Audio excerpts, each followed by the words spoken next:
Chafing Armor Podcast, episode 131. Failure is not an option.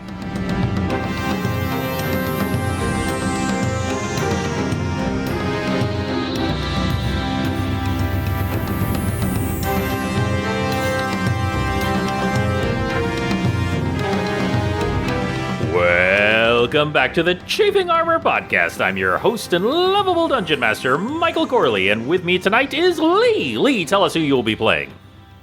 G'day everybody, my name is Lee and I'll be playing Distant Bells. Recently undead, but not anymore. I got better. And also with us tonight is Dare. Dare, tell us who you will be playing. Howdy y'all, it is Dare, and I'm playing Tix Birchmanson, a paladin cleric. Yes, and also with us is Riley. Riley, tell us who you will be playing. Hi, I'm Riley, and I'm playing Athora Greyfield, a tiefling fighter. Beautiful. And last but certainly not least, James. James, tell us who you are playing. Hey, folks, I am James. I'm playing Pentangelis, Spell Scale Sorcerer. Yes, and sadly, Izzy cannot be with us tonight. Merezi is still slightly dead, but don't worry, she will get better as well.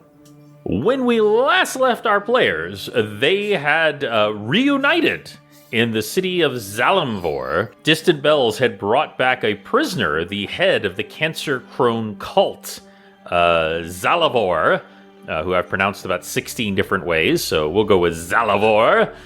And through some very good use of Truth Potion from Distant Bells, along with some excellent interrogation techniques from both Tix and Penton, you were able to find out that the name of the nameless adversary is actually written in the necropolis at the oldest tomb. I'm going to assume that y'all have rested.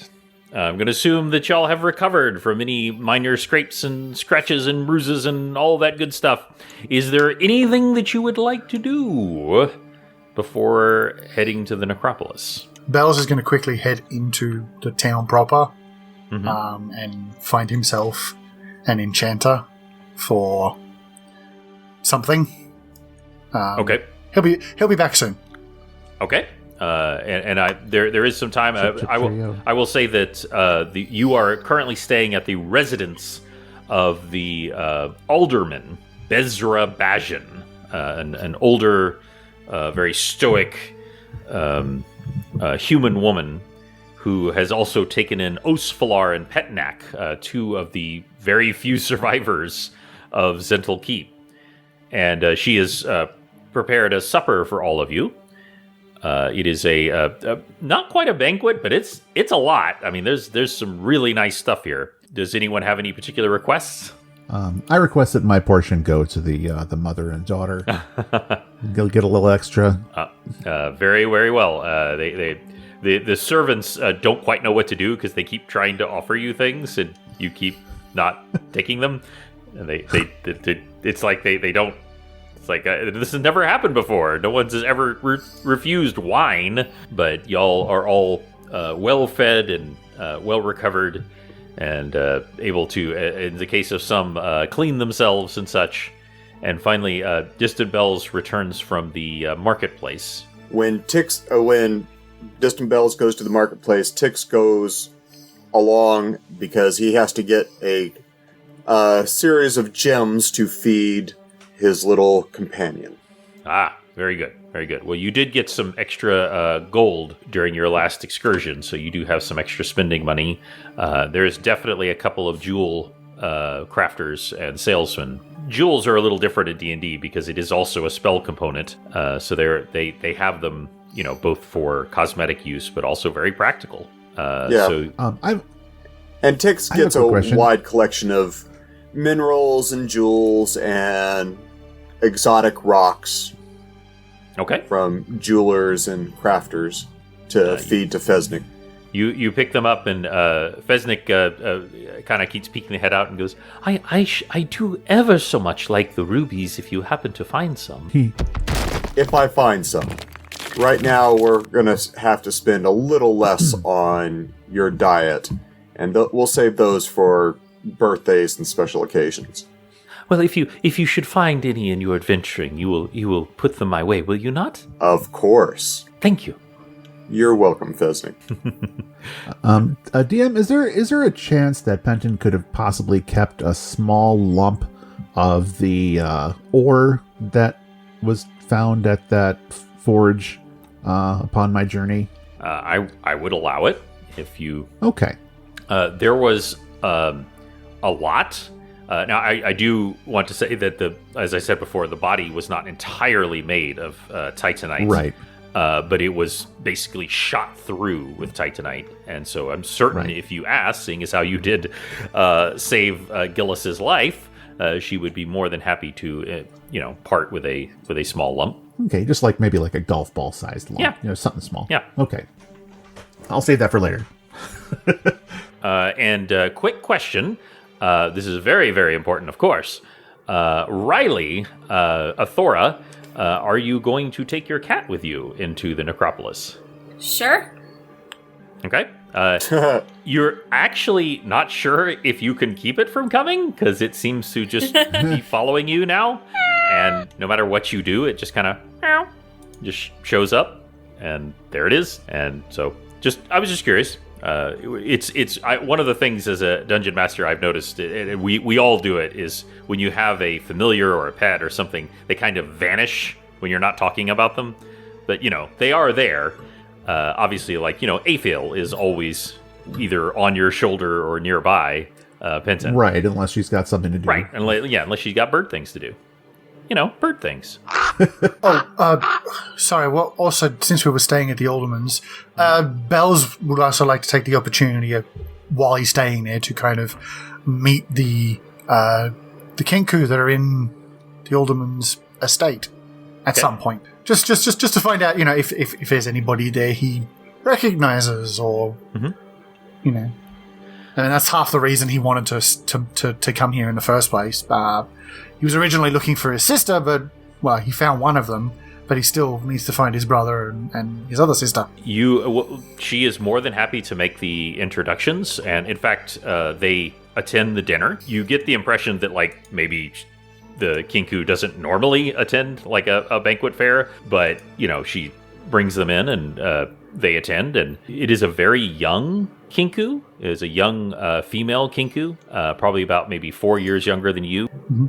Obviously, Kinku's age mature more quickly, and introduces themselves with the sound of a unexpected laughter, and their name is Sudden Giggle. Sudden Giggle. Right. It is the sound of a laughter that is you catch somebody by surprise and they laugh without thinking about it, Exactly. It's their name is Sudden Giggle. He kind of communicates in Orin, but the Orin that he has heard from other Orin species. So, Aarakocra Orin will come out, and other because the Kinku can't speak, even though they are Orin. So, yeah, he kind of speaks. He's like, "Do they treat you well? How did you come to be here? I'm an ex-slave to a wizard. I'm interested in more of my people. And my sister escaped. We all escaped. I'm just wondering if things are okay here. That you're being treated well." Give me a roll. Actually, I would like you to make just a straight spot check. Okay. This isn't about trying to see if they're lying. This is about seeing little clues, and that would be a spot check. Yeah. So that's a 16 plus 9, so 25. So it didn't happen very often when you were in service. Occasionally, you were brought out and displayed. And when that was happening, of course, the understanding was that you acted like everything was fine when it very much wasn't. And so that's what you're looking for, is any evidence of that. And as far as you can tell, this is a well-treated Kinku. Now, she does say she is absolutely doing what Kinkus are desired for, in that she does transcription. She does a lot of writing work. Bezrin Bajan is a wizard, is a spellcaster. She works a lot with that. But from what you can tell, she is paid and she is treated relatively well. Well, the pay is already way and above what most wizards will even do for a slave Kenku. So he kind of inclines his head and is like, sort of, he indicates his own room and is like, if you wish to speak in private, you can find me there. I don't want anyone to fall into the long pitfalls that our species, our race has had to deal with. I realize this realm has outlawed that, but I am living proof that some wizards don't care for the law very much. And I have heard of many examples, and I was suspicious of the alderman, but I needed work, and I was, shall we say, pleasantly surprised. And then she makes a little giggle. He inclines his head and says, as long as you are well, I meant no disrespect to you or the alderman. I just would like to make sure. That's all. I understand, and I thank you for that, because I know of many cases of our sisters and brothers being treated very poorly. And Athora, you go to spear your chicken, and it has vanished. That damn cat! And you hear, and she is literally sitting on your lap, and she has an entire, like a overlarge chicken leg in her mouth, and it's just doing that little thing. And Bells looks at Athora and is like, just, do you happen to know if that cat has like opposable thumbs? I'm sure all cats are like this. It's normal. This cat has hands. Yeah, I'm imagining Tix doing Detect Evil, and then they're going, well, yeah, that's a cat. So the spell just says it's a cat. yeah, exactly. What did you expect? That's why I'm a dog person. So I do appreciate Tix. Fesnik actually comes out of your backpack as started to do a little bit more, takes part in the dinner and is asking questions. And of course you have to translate for any of the questions because it speaks Terran. And though, of course, the funny part is Distant Bells, you can, repeat back anything it says, but you don't know what it's saying, as these just low rumblings. Just and it's saying, why are you not eating the food? And it's gesturing to the, silverware. Hey, Tix, can you tell your little friend that I have a special treat for him? Her? It? Fesnik? Yes. So, Fesnik... Fesnik? I hold up the little lump of Titanite. You can have this to eat. It's a treat for you. Something special. I hold it out to him. The look... this is a obsidian rock elemental with jade green eyes made out of jade, made out of gems. It'd be weird if it was jade green eyes made out of, like, sapphire. Yes, that would be strange.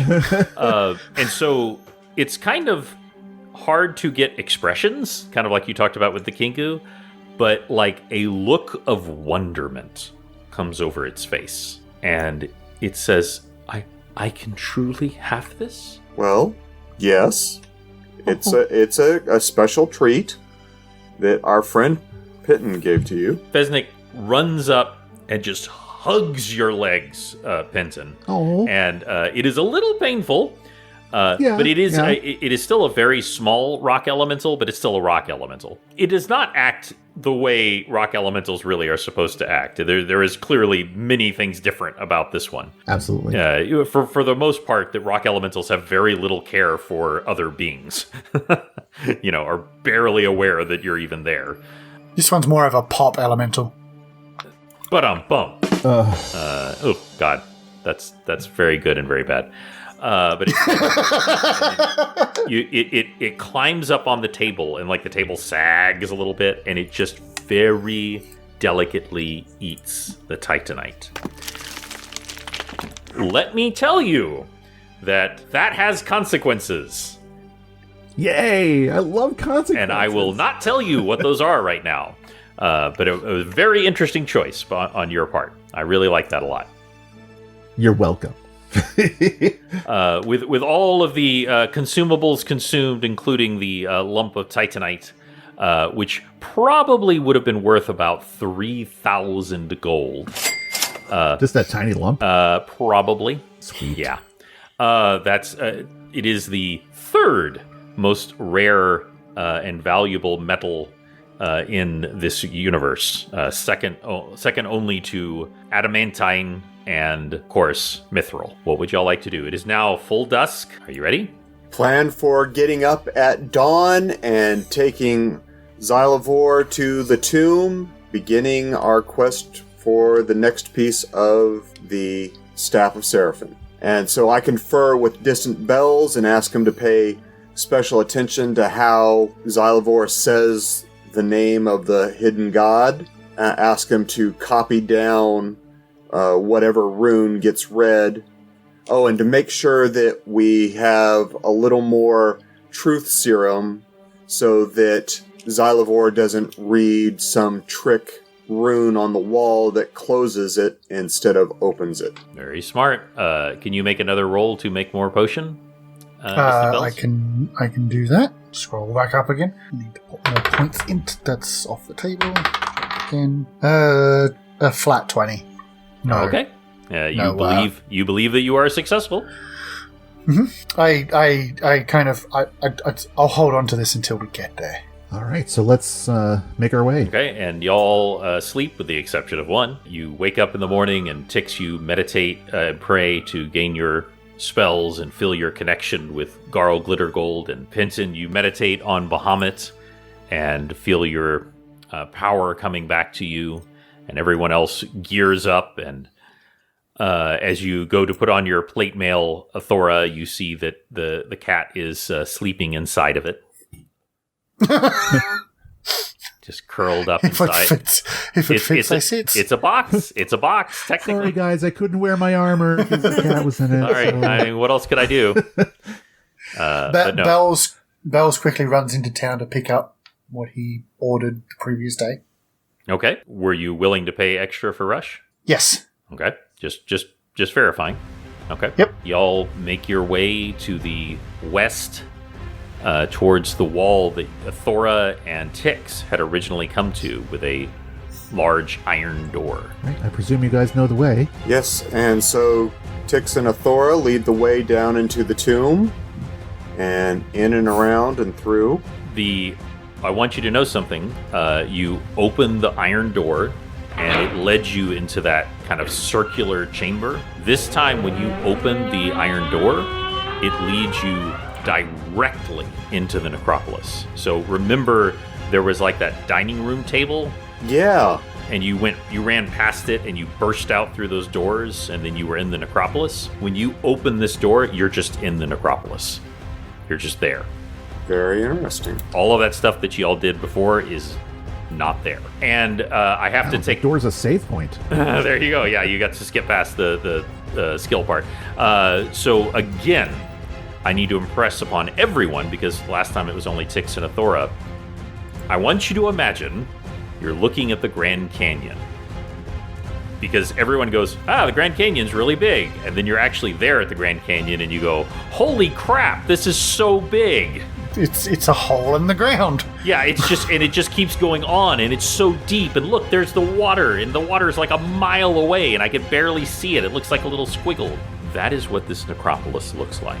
It stretches out beyond your eyesight, bigger than any structure you have ever seen in your entire life. It is impossible to be this big. Just imagine, every movie you've ever seen with New Orleans and going into the various graves there with the above ground. There's tons of above ground crypts. There are, gravestones. There are markers. Every imaginable way to mark someone's passing is here.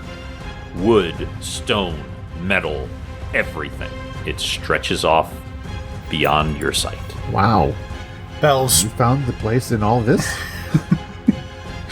shifts his pack and just kind of goes, well, off we go. This wasn't here before. At least, not like this. Tix will do his best to use his dungeon lore and find their way back to Mordekainen's tomb. Give me a quick roll. That is a 17. Okay. It is challenging because it's so large and because the light is different, but this part is essentially the same as when you went through those doors. I mean, it shouldn't be, but it is. And so after a little bit of kind of picking your way back and forth, you and Athora conferring with each other, you're able to make your way towards a very large old crypt on a small hill. There are no markings whatsoever outside. All right. Let's go on inside and find our way down. You go inside, and by the way, the remnants of your battle are still there. There's sort of like just almost dust and debris and like rotted old armor that contained the white. The battle happened here. It happened, and where you defeated the Hunger Ghost is all here. And so we recount everything that happened to us again. And I turn to Xylavor and say, where is the entrance to the underground? I do not know exactly. I have never been here before. Then what are we looking for? You are looking for a stone wall with writing upon it and a stone door. Well, you as an upper muckety muck should know where this is before we have our tender way with you. I suggest you figure it out very, very quickly. Did anybody else spine shiver when he said that? That was quite upsetting. Tender way with no. He's being intimidating. I'm not okay with that. He says, I will do my best to find it. You have to understand, most of this did not exist before. Before what? Oh, that's right. You don't know. The freak, the monkey woman thing, she used the staff. To do what? Make all this? To expand it, to protect the staff. But To obfuscate, I see. yes. But unfortunately, my master got wind of it and was able to corrupt a little bit of it. So, are you going to guide us right now, or do I have to be more persuasive? No. There's no need for any more persuading. And he actually looks at you, Pinson, and at your fingers, and Glint. he Glint. he walks. I mean, obviously, I am not. I know y'all are watching him, but he walks to the crypt. The sarcophagus itself is the only thing that actually has writing on it, and it says a lot of things. It's in very old common, and it essentially says, "Here lies the great wizard Mordekainen," but with lots of extra vowels in it and such. And he goes behind that, and it's actually an area where the Hunger Ghost was waiting. There is a stone door there, and y'all have seen stone doors like this before. You saw one stone door that nearly fell on you. It actually injured Tix back at the Inn of the Last Dragon. Yeah, I was wondering. Oh my, that's a big callback. Yeah, the first 10 episodes or so. And you've also seen another door like this underneath Loft, Bainwright Manor, the entrance to the area where you fought the Drow. Aha. It is there as well. And there is a stone door. Written on the stone door is symbols. It's just symbols? Is it a language? Yes, you can read it. Language that we recognize? You, in fact, all of you can read it. Okay. To say the word failure, but to say it wrong. Oh my god. Has that been his name the whole time? All right. And inside are two stone heads. One always tells the truth, and the other always tells a lie. And he turns back to all of you, and the runes begin to glow, and he says, "You now know the name of my master. My master, Balusare." And the door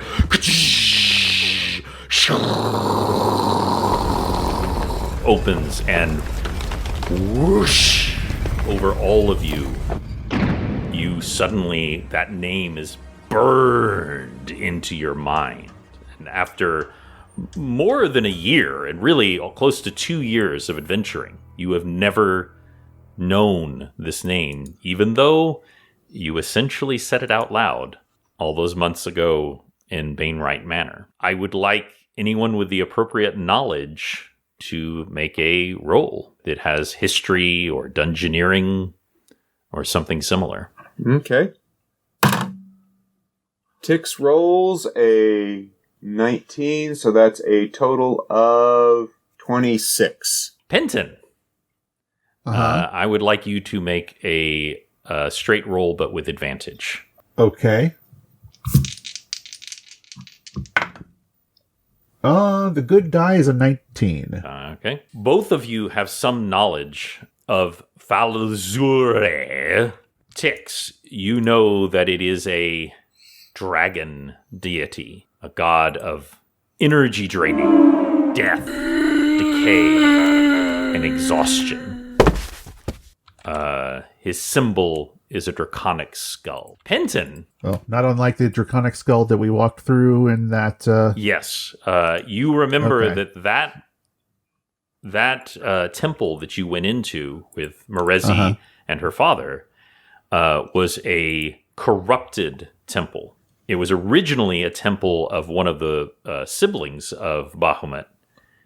Right. The god who actually is Chronipsis. Is a That's right. god of is a dragon god of Fate, I believe it was? fate. Yes, is a god of fate. You think back to all of those visions that you've been having since the very early episodes, where you saw Bahamut fighting a giant skeletal dragon. Mm-hmm. Faluzar, or Faluzar, however you want to pronounce it, is often depicted as a skeletal dragon who is constantly feeding off the living to sustain itself. You don't know a lot about this creature, but not because either of you are ignorant, just it's not a god that gets talked about a whole lot. It's not a major god. Or wants to be talked about, I imagine. There may also be some of that. This is actually a major accomplishment that y'all have made, which, by the way, was from carefully asking the right questions, and kudos to y'all. You now know the name of the nameless entity. Yay! I guess. What exactly that means and what exactly that pertains, you don't know. Well, names have power. Yeah, true. And the stone door behind him opens. And I'm going to cast Command on Xylavor. Or no, I'll wait, save that for later. That I'll make him sleep when it's time. Let's have us go down this tunnel. Who is going to be watching after old Xylavor, keeping an eye on him? Good question. I think Athora should go first through the door, and then we'll have Xylavor with Tix walking behind with Destiny Seeker unhooked, and my new +2 shield, and I'll have the axe beak gently prodding him in the back. Okay. Axebeak? What's that? Axebeak? The top tip of the axe. Yeah. Oh, yes. The okay. axe, the Sorry. beak of the axe. Gotcha. I was picturing, like, when did we get a pet axebeak? So you take the tip of your axe and you poke him to get him moving. The second you do, his entire body withers and decays What? and collapses to the floor. You notice that he actually had not moved since he said the name, and he is now just a withered corpse. The only thing that is left are some now rotting robes and his chain necklace with the symbol on it. Way to go, Tix. Way Honest, to go. honest, I did not do it. I didn't draw blood. I had no malice. Tix didn't do it. Bells is like actually sitting there going, well done. Just clapping. He's just clapping. Well done. Tix's eyes done. are about the size of saucers right now. Tix is here. I didn't do it. Honest, it wasn't me. I've been playing it on the up and up. I think I'm very glad that one of us did not try and open this door ourselves. Yeah. I think it has a cost. Bells kicks the bones and cloth into a corner. It's just like, well, I mean, it's a necropolis. At least he's out of the way. I grabbed that chain. I grabbed the chain and pocketed it. Bells takes a wide berth away from that axe. Nope. Nope. Tix looks down the tunnel. Is there any light down the tunnel? Certainly wasn't for him. Hallway? It is pitch black. So Tix will get out a torch and light it, and we'll say, well, let's get to the rat killing. And head on down the tunnel. Bell sighs and is like, I'll go first. Oh, okay. Tix was going to take that bullet, but all right, if you insist. Penton's going to bring up mage armor and stone skin on himself. Okay. Y'all watch as there's that, like you said, like Dune little shimmer as the mage armor comes on, and then also describe what your skin does when you do stone skin. When I do stone skin, the scales on his skin get a little more silvery, like, the tips of the scales kind of get this like silvery sheen to them and look a little thicker. But he's still pretty. Maximum armor. He's just got little highlights. He's just edgy. He's got frosted tips, so he can be. Bell slips into his stealth stance and just kind of takes off. The torchlight was just going to interrupt with his ability to see, so taking the lead is just easier since the light's behind him. He can now see further down the hallway than everybody else. Right. I mean, we all do have dark vision to some degree. Yeah. Tix apparently doesn't. He's got a torch, and it is pitch black, so only dark vision will work. Yeah, I only have a low light. Yeah, Tix will distant bells go first and tell him I've got your back. Don't worry about it. Bells sort of turns around and goes, "Stay away from my back. I see what you did." It wasn't and kind me. of moves. I didn't do it. Quickly moves on to the 45 feet away from Tix. The 15 feet's just like an extra. And just kind of gets into the stealth stance and makes his way down the necropolis hall. Okay. Just roll a quick stealth check. Move silently, I should say. Yeah, okay, 32. Yeah, that is very stealthy. I would also like you to make a handle animal check. Just kidding. I would like you to make a spot check. Spot check? Okay. I just couldn't resist. The bloody cat. Oh, okay. 28, 19 plus 9. Okay. Yes.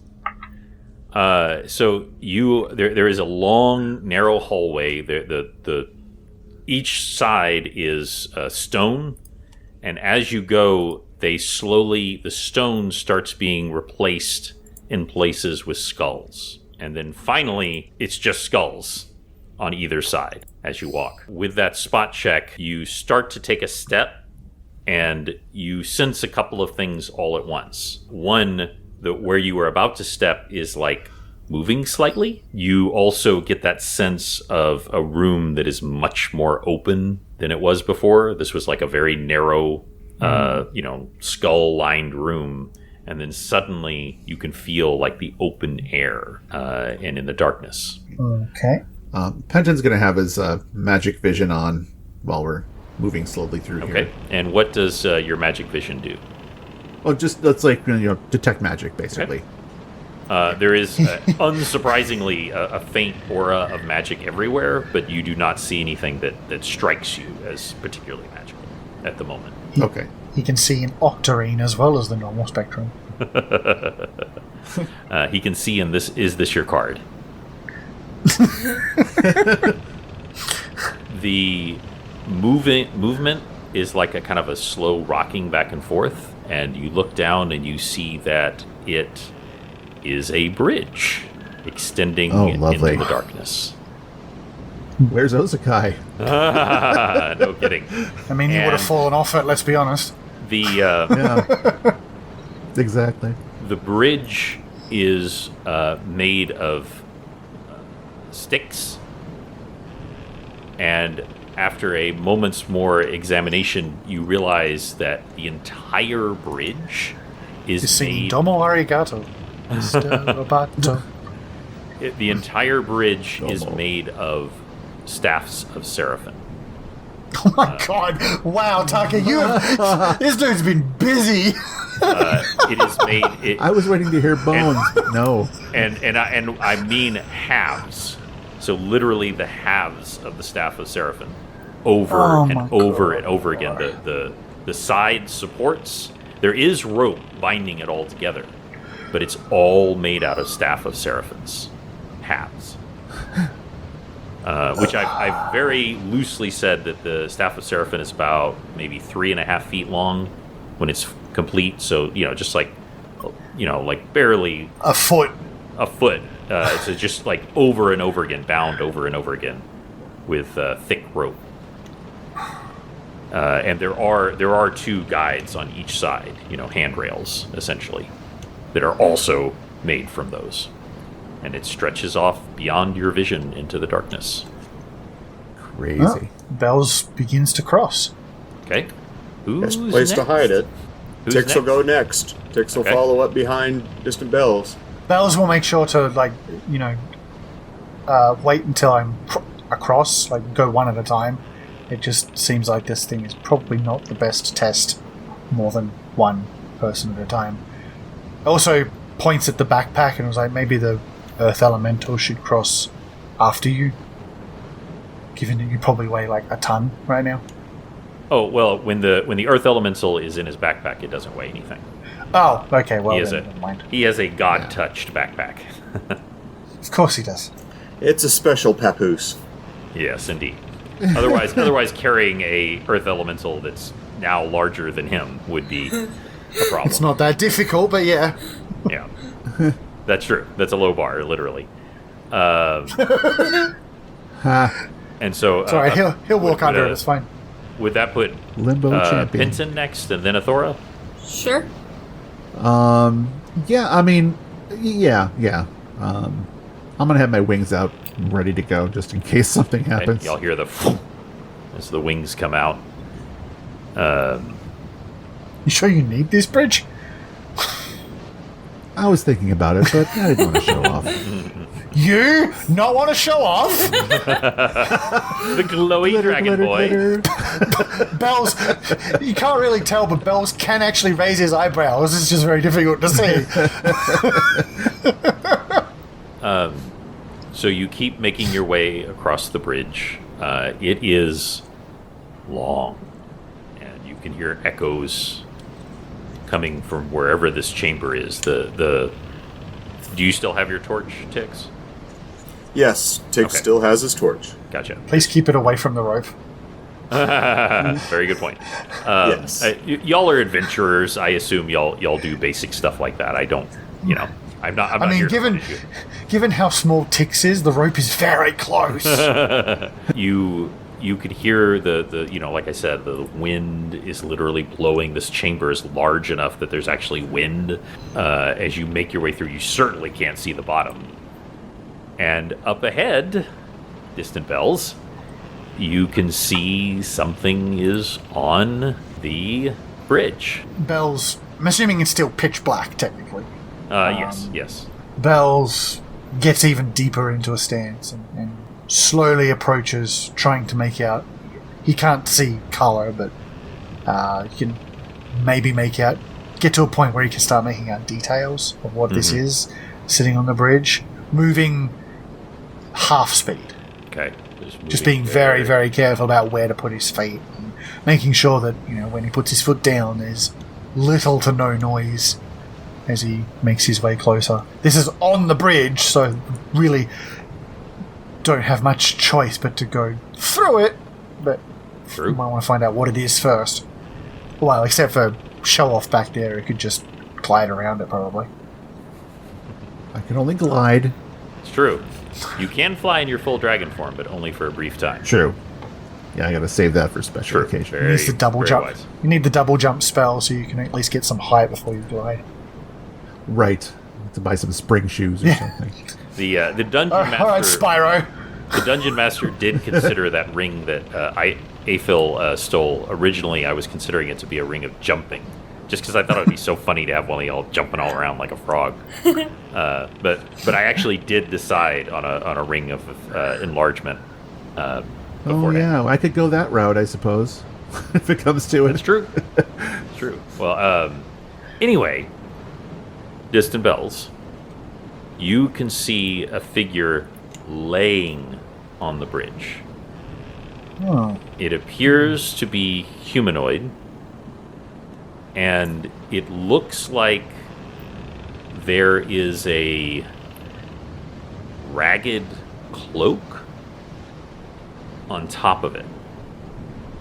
And the cloak is sort of rustling in the breeze. Ugh. In the breeze. What breeze? Oh god, there's a breeze in here? Okay. There is a slight breeze. You're not really sure if that movement correlates to the breeze. Well, Bells will draw one of his daggers and continue a little closer. Still at the same sort of pace, very low, very quiet.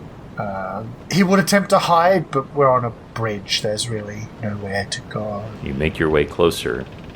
You can see there are pale, again, of course, you very correctly said you can't see color right now, but there are pale, I don't want to say strands, but think about flat rope, kind of pale strands coming off this cloak as you come closer and closer and closer, and then I'm not going to get that close enough to touch it. No, I'm you're leaning right over it, just like everyone Nope. in Alien, Yeah, exactly. movies does with the egg. Like, whoa, what Oh is look, this? this is open. Yeah. Mummy issues. Poof.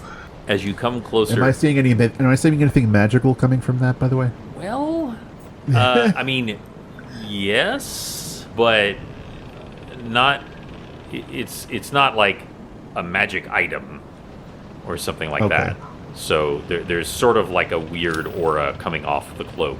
And as you're, again, like you very rightly said, you're not stupid. You wouldn't just, stoop Yeah. your head over it. But as you get closer, the cloak pulls up from the human, begins to flutter towards you, and you can see in the remnants a man laying there staring at you. And he's definitely staring at you because you can see his eyes very, very well because he no longer has any skin. And that's where we'll end! Chafing Armor, episode 131. Get ready, everybody. It's about to get real. Oh, good. A fight on a bridge. This is going to be fun. And just real quick, y'all do hear fluttering noises to the left and behind you. So, thank you all for playing. Thank you for not killing You're about us. to be killing us. If y'all want to check out YouTube, if that's how you like to listen to podcasts, you could do on there. Or you could literally go to just about any podcatcher you can think of. If you happen to be listening on this and you found it somewhere and you're like, how do I get more of this amazing chafing armor with these weird skin things? Well, you just hit subscribe. That's all you do, man. It's easy. Yeah, everybody's doing it. Don't you want to be cool? And give us some stars so we can get some better ratings. That's right. Go right now if you use iTunes. Go and rate us on iTunes and say this thing had weird skin stuff. I don't like it. 5 stars. Winners might not do drugs, but winners do podcasts. I am so glad that, to be playing with all of you, and I hope you do all have your backup characters ready. Just kidding. Another one? Come on. You get used to it, I guess. Yeah. I want to play a shifter ranger. I can only imagine. But you all are amazing. Thank you so much for playing. Thank you. Thank you. Thank you. Thank you, sir. Thank you to all our wonderful listeners. Y'all have a wonderful day, and until see you next, we will roll with you soon.